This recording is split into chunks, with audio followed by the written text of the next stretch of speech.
Oi, pessoal! Hoje a gente vai falar sobre as fases do método estatístico, que, falando bem a grosso modo, são os passos desde a coleta de dados até a análise desses dados. Antes de começar a falar propriamente das fases, a gente tem que enfatizar duas coisas que a gente tem que fazer. Primeiro, a definição do problema, saber o que eu vou estudar. Segundo, é o planejamento, que é ver os dias em que eu vou fazer minha pesquisa, que eu vou coletar dados, os dias que eu vou corrigir, e todas as fases do método, e também ver que meios eu preciso para fazer essa pesquisa. Se eu vou precisar de internet, se eu vou precisar de pessoas para coletar meus dados, e assim por diante. Depois que eu já defini tudo isso, eu vou para a primeira fase do método estatístico. E ela se chama coleta de dados, tá? Então, aqui a gente vai analisar quais são as características mensuráveis do meu fenômeno e dar início à coleta de dados. Essa coleta de dados, ela pode ser direta ou indireta. Ela é direta quando você vai coletar seus dados direto na fonte. Por exemplo, através de entrevistas. Você pode, por exemplo, ligar para as pessoas e fazer uma determinada entrevista e coletar os dados. Vocês podem fazer formulários que são distribuídos pela internet para coletar os dados também. E existe uma outra forma, quando a gente faz por elementos de registro obrigatório. O que seriam esses elementos de registro obrigatório? Nascimentos, casamentos, óbitos são coisas que necessariamente são registradas.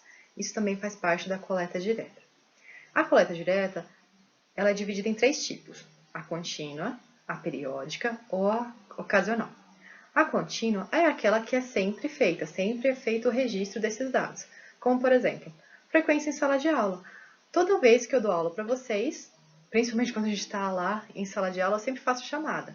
Então, isso é uma coleta contínua. Eu sempre registro a frequência dos meus alunos. Não tem parada. O segundo tipo é a periódica. É aquela que é feita de tempos em tempos. A cada 2 anos, a cada 10. E falando em a cada 10 anos, um exemplo que a gente sempre vê de coleta periódica é o censo demográfico. A coleta de dados é feita de 10 em 10 anos. E a ocasional é aquela que é feita quando você surge alguma necessidade especial, como por exemplo, algum fenômeno. Como por exemplo, o que a gente está vivendo agora? Uma epidemia de coronavírus. A coleta sobre os dados do coronavírus, quem é caso positivo, número de mortes, número de recuperados, isso era coletado antes? Não, está sendo coletado exatamente agora porque é algo que nós necessitamos. Eles precisam desses dados para fazer as projeções e tudo mais que eles vão estudar. Mas não era algo que era feito continuamente nem periodicamente, está sendo feito agora, então é uma coleta ocasional. E a coleta indireta é quando você retira seus dados de elementos conhecidos. O que seriam esses elementos conhecidos? Revistas, jornais, artigos científicos, sites como o do Ministério da Saúde ou do IBGE. E assim, eu gosto sempre de enfatizar nessa parte. Quando você vai fazer uma coleta indireta, você tem que tomar muito cuidado da onde você está te retirando as suas informações. Vocês viram que quando eu falei de site, eu falei do Ministério da Saúde e do IBGE. Por quê? Esses são sites que são sérios. As informações que são dadas lá são verídicas, não são especulações, entendeu? Então sempre você tem que tomar cuidado de onde você vai extrair seus dados. Você pode extrair de artigos científicos publicados em revistas de renome, eles passam antes de serem publicados por um crivo, então as informações lá são confiáveis. Vocês podem tirar de revistas ou de jornais também, mas não daquela revista que você nunca viu na vida, achou lá na banca e pegou, você não sabe. Pode ser até que os dados dela sejam corretos, mas você não tem a certeza absoluta disso. Então, sempre que você for fazer uma pesquisa, você tem que tomar muito, que for indireta, né, se os dados forem diretos, você tem que tomar muito cuidado com isso, porque um dado errado, como a gente vai ver já para frente, influencia no resultado final da sua pesquisa, ok? Então agora vamos para a próxima fase,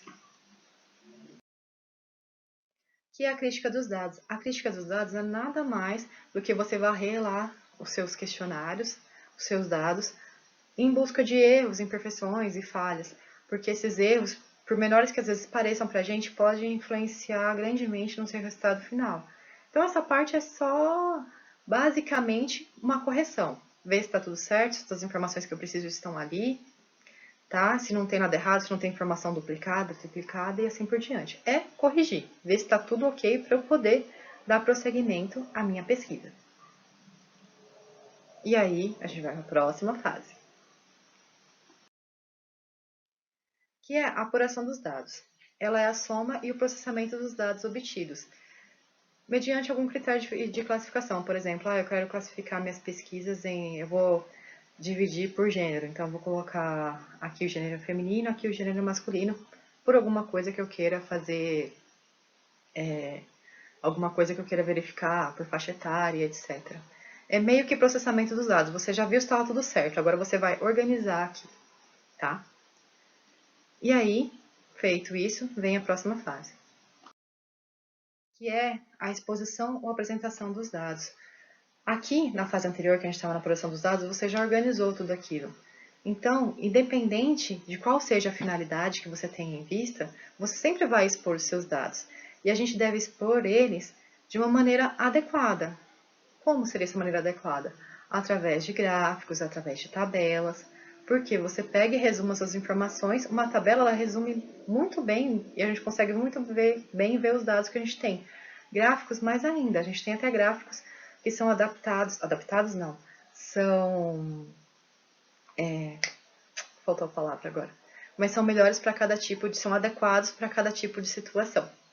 Tá? Então, a exposição nada mais do que é você apresenta a tabela, você apresenta gráfico, você está mostrando a sua pesquisa. E a última fase, que é a análise dos dados. Depois que você já fez toda a coleta, já tratou, já expôs, já organizou tudo, já tem os seus gráficos, você vai tirar conclusões sobre o todo, a partir das informações que você obteve na sua pesquisa. E assim, essa análise, você pode usar inúmeros métodos estatísticos, não existe só um. Você pode usar desde métodos mais simples, expor uma média, por exemplo, como você pode usar métodos mais sofisticados. Então, a análise dos dados basicamente é uma conclusão. E aqui vale uma ressalva. Todos os métodos anteriores, a gente passava por uma fase que era da estatística descritiva, que eu falei na aula anterior. Essa parte de análise dos dados, ela já se refere à parte da estatística indutiva, porque aqui eu já estou analisando e já estou induzindo, inferindo e tirando resultados dessas conclusões, das possíveis previsões que a gente pode fazer. Tá? E essa é a última fase. Mas eu tenho mais uma coisinha para falar com vocês. Bom, então a gente vai agora para o último tópico que eu vou falar, que aí já não são mais as fases do método estatístico, mas é onde elas podem ser implantadas. E aqui a gente vai falar sobre a estatística nas empresas. As empresas a gente sabe que têm um papel muito importante na economia de um país, e algo que eles fazem frequentemente são tomadas de decisões. E aí a estatística pode ser uma ferramenta muito útil para eles. Então, por meio de pesquisas de coleta de dados, análise e todas aquelas fases que a gente acabou de ver, eles podem conhecer o lugar onde a empresa está situada, assim como a população que vive ali. E a partir disso, eles podem estabelecer metas, estabelecer seus objetivos com maior segurança, afinal de contas. Com a ajuda dessas pesquisas, eles sabem o chão onde estão pisando, então eles sabem qual é a realidade daquele local. A estatística ela ajuda também na organização de uma estratégia a ser adotada para implantação de um empreendimento, para o lançamento de um novo produto e também na escolha das técnicas de avaliação de quantidade e de qualidade daquele produto. E ajuda também a avaliar possíveis lucros ou prejuízos que eles podem ter fazendo isso. E uma coisa sempre importante quando a gente faz uma pesquisa, tudo que a gente planeja, que a gente pensa, precisa ficar registrado, arquivado, para a gente ter um controle eficiente do trabalho, principalmente numa empresa em que às vezes dados que eles coletaram hoje, eles podem usar lá no futuro, até para fazer comparações de como era e o que aconteceu e o que eles têm hoje. Então, sempre que eles fazem isso, deve ser mantido. A gente também, quando a gente faz pesquisas, a gente também deve se manter tudo muito bem arquivado, muito bem organizado. E tudo isso, todas essas informações, eles podem ser resumidos em tabelas, em gráficos, que facilitam a compreensão daquilo que foi pesquisado. E a partir disso tudo, eles inferem conclusões e fazem previsões e planejamentos do que eles vão fazer na empresa. Tá bom? Bom, pessoal, por hoje é só. Qualquer dúvida é só falar comigo. Muito obrigada pela atenção. Tchau, tchau.